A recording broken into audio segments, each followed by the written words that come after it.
नमस्कार दोस्तों, मैं महेश शर्मा सरदार वल्लभ भाई पटेल एकेडमी में आपका स्वागत करता हूं। आज हम पद पढ़ेंगे। क्या पढ़ेंगे? पदबंध। पदबंध। पदबंध क्या होता है? जैसे राम खाना खाता है, खाता है, ये शब्द है, लेकिन ये पद कहलाएंगे। क्यों? ये वाक्य में प्रयोग हो रहे हैं। तो वही सिंपल कई पदों के योग से बने वाक्यांशों को जो एक ही पद में काम करते हैं उन्हें क्या कहते हैं? पदबंध कहते हैं। अब ये है एक ही पद कहलाएगा पूरा। ये क्या कहलाएंगे? एक ही पद कहलाएंगे। उन्हें हम क्या कहते हैं? पदबंध कहलाते हैं। ये कितने प्रकार के होते हैं? 5 के। संख्या के संज्ञा पदबंध होते हैं, सर्वनाम है, विशेषण है, क्रिया है, अव्यय है। इनके अपन पदबंध बनाते हैं। आइए करते हैं आज। पहला है पदबंध। पदबंध जब, क्या लिखेंगे हम? जब बात क्या बोलेंगे? जब कई पदों के योग से, कई पदों के योग से वाक्यांशों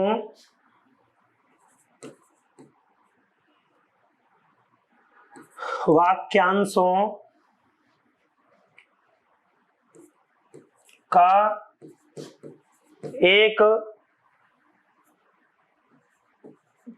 पद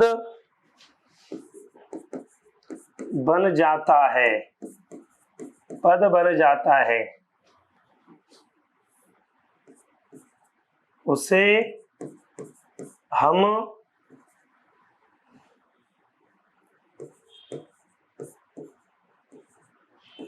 पदबंध कहते हैं। पदबंध कहते हैं। पदबंध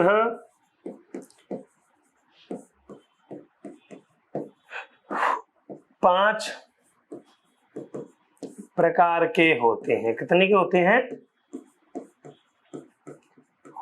कितने के होते हैं? 5 प्रकार के। पहला संज्ञा पदबंध, दूसरा सर्वनाम पदबंध, तीसरा क्रिया पदबंध,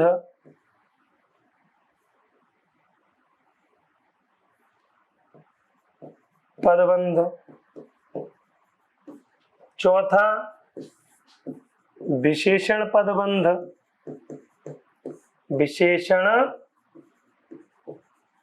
पदबंध, और 5वां है लास्ट अव्यय पदबंध। क्या? अव्यय पदबंध। 5 प्रकार के होते हैं पदबंध। अब आगे बढ़ते हैं। पहला करते हैं, डिटेल से पढ़ते हैं इनको। संज्ञा पदबंध। क्या?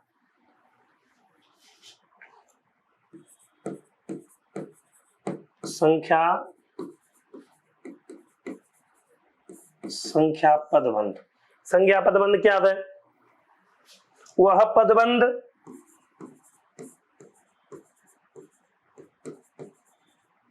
जो वाक्य में, जो क्या करते हैं? वाक्य में संज्ञा का कार्य करते हैं। क्या करते हैं? संज्ञा का कार्य करते हैं। संज्ञा का कार्य करते हैं। संज्ञा पदबंध कहलाती हैं। क्या कहलाते हैं? संज्ञा पदबंध कहलाते हैं। क्या कहलाते हैं? संज्ञा पदबंध कहलाते हैं। मतलब जैसे कई शब्द मिलकर संज्ञा का रूप बताएंगे। जैसे एग्जाम्पल लिखते हैं, 4 ताकतवर मजदूर इस भारी चीज को उठाएंगे, इस भारी चीज को उठाएंगे, उठाएंगे। अब एक बात बताओ आप, जैसे ये है, ये 4 ताकतवर मजदूर काम किसका कर रहे हैं? पूरा संज्ञा का कर रहे हैं। पूरा जो बंद है संज्ञा का बना हुआ है, इसमें न तो कोई क्रिया है ना विशेषण है, कोई नहीं है। क्या बन रहे हैं? 4 ताकतवर मजदूर एक ही काम कर रहे हैं। जैसे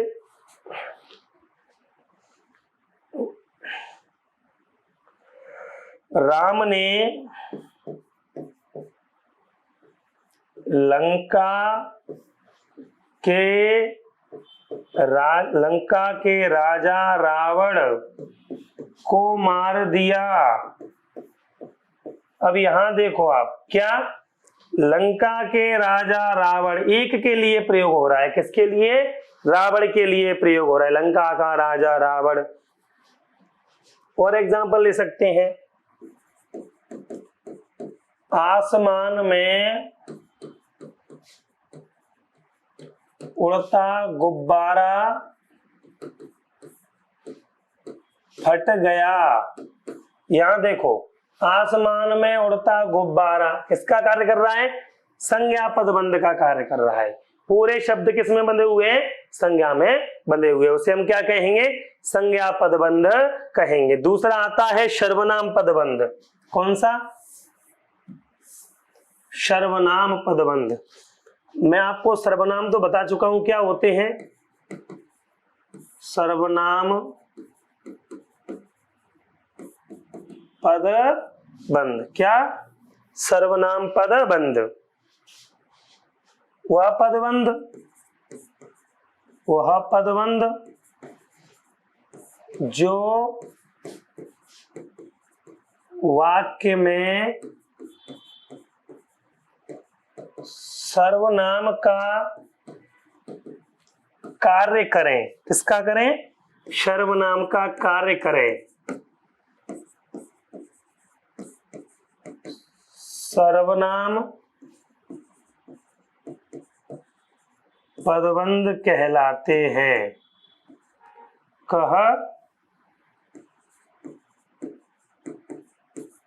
कहलाते हैं। क्या कहलाते हैं? सर्वनाम पदबंध कहलाते हैं। एग्जाम्पल,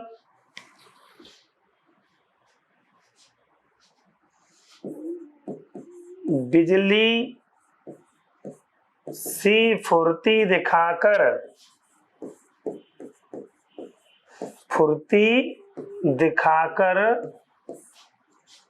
आपने डूबते बालक को बचा लिया।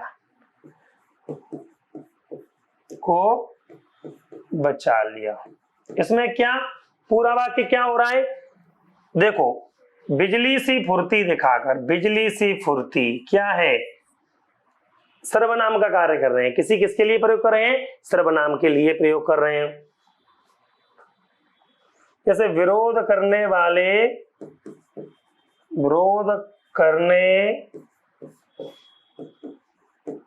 वालों में से कोई नहीं बोला। ये देख लो, विरोध करने वालों में से क्या है? सर्वनाम का प्रयोग कर, मतलब पूरी जो वाक्य है ना, किसमें है? पूरा सर्वनाम का प्रयोग कर रहे हैं हम। अगला आता है विशेषण पदबंध। क्या आते हैं? विशेषण पदबंध।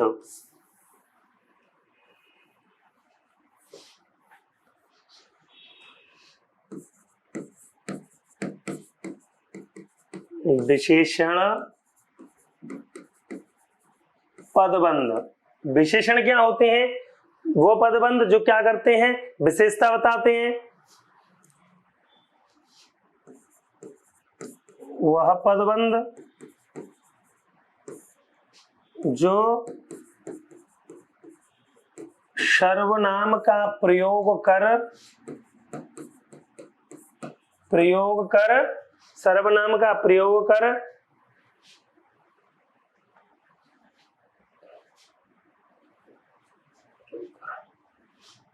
सर्वनाम का प्रयोग कर, सर्वनाम की लिख लो, विशेषता बताते हुए, बताते हुए विशेषण का कार्य करती है। किसका करते हैं? विशेषण का कार्य करते हैं। उन्हें विशेषण पदबंध कहते हैं। विशेषण पदबंध कहते हैं। जो क्या करते हैं? विशेषण पदबंध कहलाते हैं। जैसे एग्जाम्पल है, तेज चलने वाली गाड़ी। क्या? तेज चलने वाली गाड़ियां, गाड़ियां प्रायः देर से पहुंचती हैं, पहुंचती हैं। तो ये क्या है? विशेषण बता रहा है। तेज चलने वाली गाड़ी क्या कर रहा है? ये विशेषता बता रहा है। जैसे एग्जाम्पल लिख लो, उस घर के कोने में बैठा हुआ आदमी पागल है।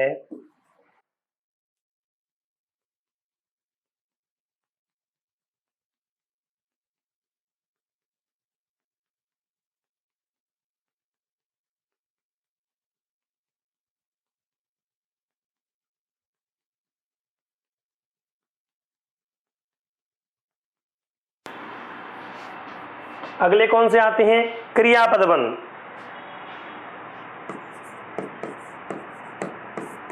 क्रियापदबंध क्या? क्रियापदबंध वह पदबंध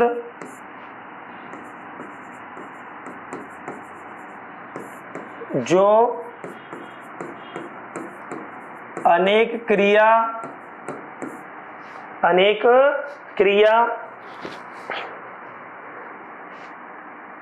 पदों से मिलकर बने होते हैं, पदों से मिलकर बने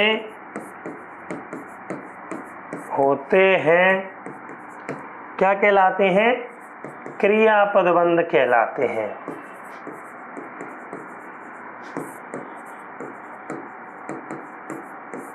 क्रियापदबंध पदबंध कहलाते हैं, जो क्रिया से मिलकर बने होते हैं। जैसे वह बाजार की ओर आया होगा, आया होगा, है ना?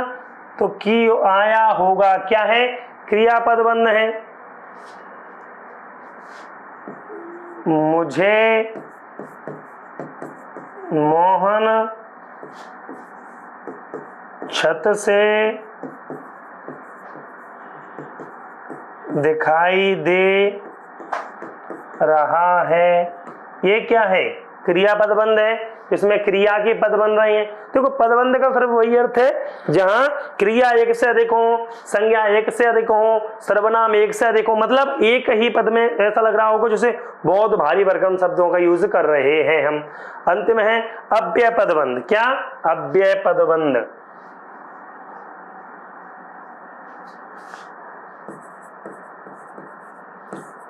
अव्यय पदबंध क्या? अव्यय पदबंध वह पदबंध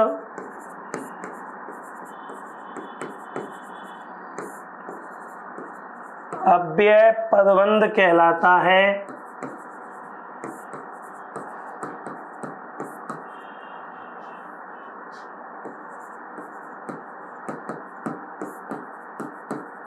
अव्यय पदबंध कहलाता है।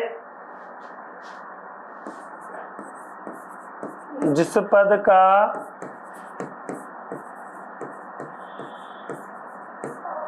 अंतिम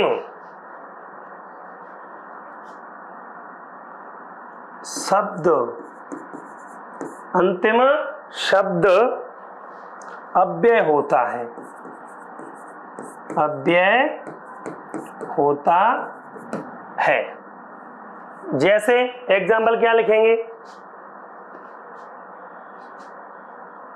वह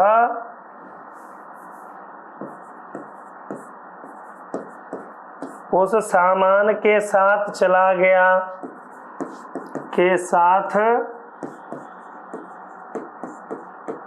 चला गया, उस सामान के साथ चला गया, के साथ, क्या के साथ, यहाँ क्या है, अव्यय पदबंध है, इनमें परिवर्तन नहीं कर सकते, ध्यान रखना। जैसे सुबह से शाम तक बैठा रहा, से शाम तक बैठा रहा, ये क्या है, अव्यय पदबंध कहलाते हैं। क्या कहलाते हैं, अव्यय पदबंध कहलाते हैं, ध्यान रखना। ये हमने आज अभी क्या पढ़े थे, पदबंध पढ़े थे। अगला चैप्टर करते हैं हम कौन सा, काव्य गुण। क्या करते हैं, काव्य गुण।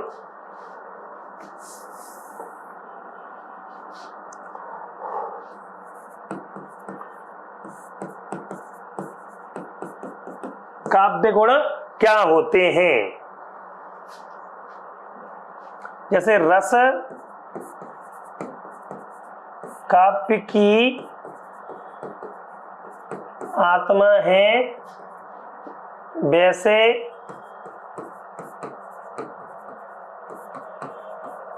काव्य गुण, क्या, वैसे काव्य गुण रस के उत्कर्ष सहायक तत्व हैं। क्या हैं, रस के सहायक तत्व हैं, मतलब ये साथ में चलते हैं। कई आचार्यों के जो कहना है, अलग अलग गुण बताए गए हैं। कितने बताए गए हैं, अलग अलग गुण बताए, जैसे भामा ने, इनने। अब जैसे मुख्य रूप से किसने दिए हैं, देखो नाम देखना, भामाह, मम्मट, इनने तीन तीन बताए हैं। क्या क्या बताए हैं, तीन तीन बताए हैं। विश्वनाथ, आनंदवर्धन, एक और नाम आते हैं, किसने, विश्वनाथ, आनंद वर्धन, इनने भी तीन तीन बताए हैं। क्या है, कवियों के ज्यादा बताने वाले जो हैं तीन तीन है, इस वजह से इनको तीन माना गया है, तीन प्रकार के माना गया है। पहला कौन सा है, पहला है माधुर्य, पहला आता है माधुर्य ओज गुण। कौन सा, माधुर्य गुण, पहला आता है माधुर्य गुण आता है। पहला माधुर्य गुण क्या आता है, हृदय को, इसकी परिभाषा आती है, हृदय को आनंदित कर देने वाला, आनंदित कर देने वाला,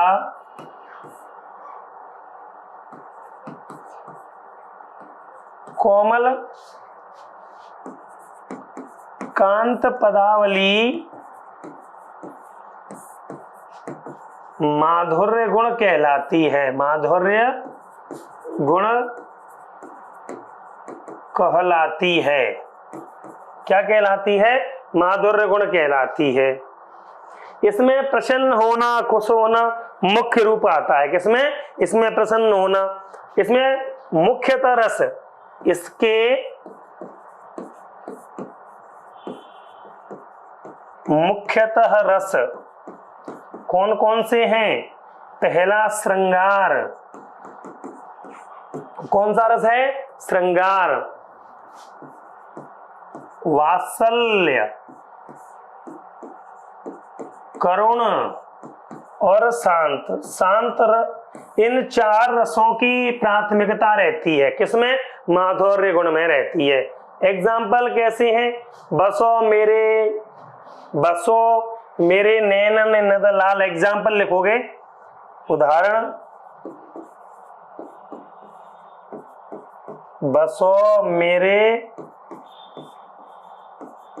नैनन में नद लाल, नंद लाल।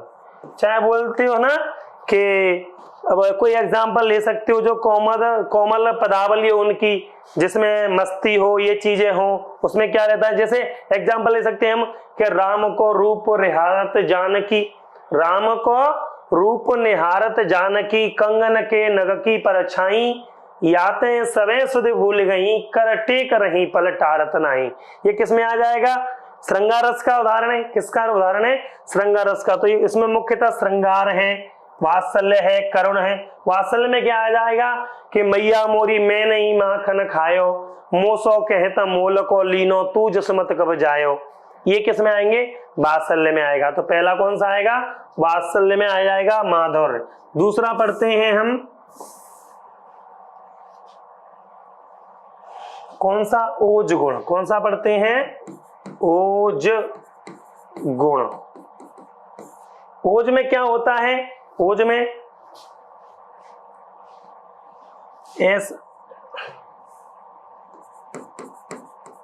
ऐसी काव्य रचना जिससे हृदय में जोश क्या आ जाए? जोश, उत्साह, प्रचंडता तथा उल्लास का भाव, तथा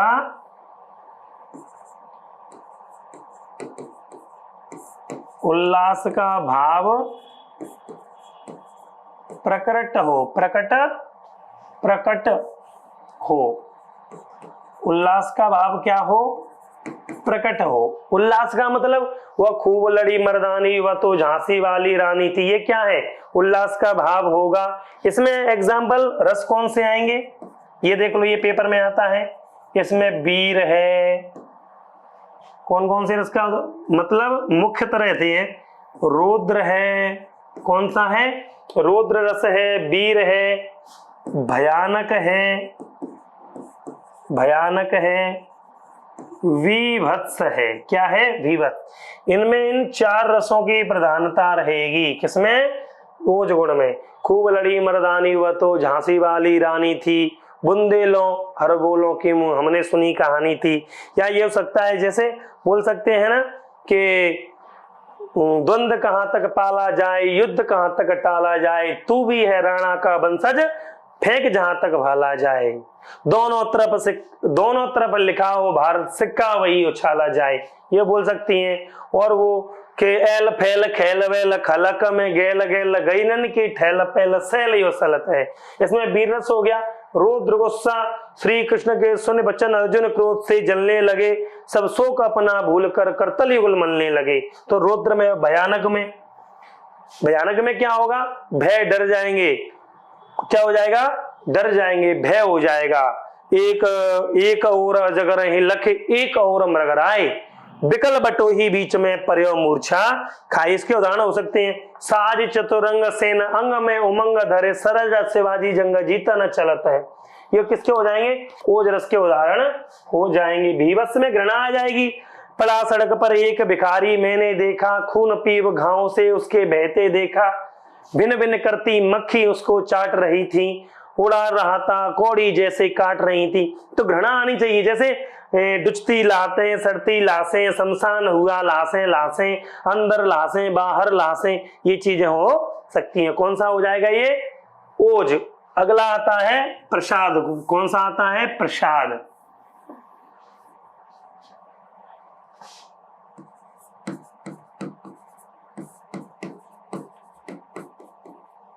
कौन सा आता है, प्रसाद गुण। इसमें क्या रहता है, इसका अर्थ, इसका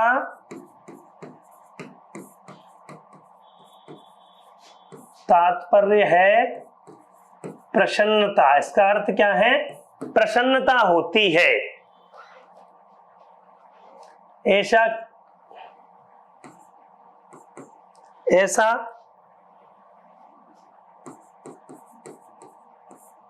ऐसा काव्य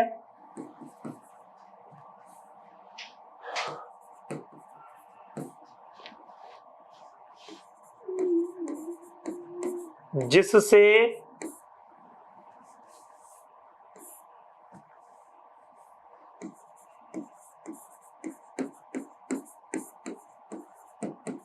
पढ़ते ही अर्थ ग्रहण हो जाए उसे हम प्रसाद गुण कहते हैं। उसे हम प्रसाद गुण कहते हैं। मतलब खुशी झलक जाए उसे हम क्या कहेंगे, प्रसाद गुण कहते हैं। न रहो न निराश करो मन को, बोलते हैं ना। इसमें मुख्यतः रस कौन सा आएगा, इसमें रस का किसका प्रयोग होगा, शांत रस का, है ना। रसों को ध्यान रखना आप, शांत का। जैसे बोलते हैं, न रहो न निराश करो मन को, कुछ काम करो जग में रहकर कुछ नाम करो। यह जीवन जन्म अहो अर्थ कहो, ये जीवन किस लिए जन्मा है, उसमें शांत रस के। बोलते हैं ना, राम नाम की लूट है, लूट सके तो लूट, अंत काल पछताएगा जब प्राण जाएंगे छूट। तो ये क्या है, शांत रस के उदाहरण आते हैं इसमें। जाकी रही भावना जैसी, प्रभु मूरत देखी तन तैसी। ये किसके उदाहरण है, शांत रस के उदाहरण है। आज हमने क्या पढ़ा, आज हमने पहले तो जो काव्य गुण ये पढ़ लिए मैंने आपको, और पदबंध बता दी है। हम अगली वीडियो में पढ़ेंगे रस हैं, जैसे छंद है, अलंकार, ये चीजें आपकी बची हुई हैं। मिलते हैं हम अगले वीडियो में। अगर वीडियो आपको अच्छी लगी हो तो लाइक करें, सब्सक्राइब करें और शेयर करें। धन्यवाद, मिलते हैं।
पलटारत नाही,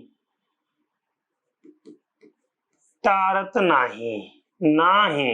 कहने का मतलब यह है कि राम को रूप निहारत, अपने जो हाथ है कंगन का नग है उसमें राम जी का रूप देख रही है। कौन? सीता माता। राम का रूप निहारत जानकी कंगन के नग की परछाई, कंगन के नग में प्रभु श्री राम का रूप देख रही हैं। यादें सब सुध भूल गई, मतलब अपनी जो सुध बुध है, याद है, सब कुछ भूल चुकी हैं, मतलब उनमें मगन हो चुकी हैं। कर टेक रही, कर मतलब होता है हाथ, कर का अर्थ क्या होता है? हाथ।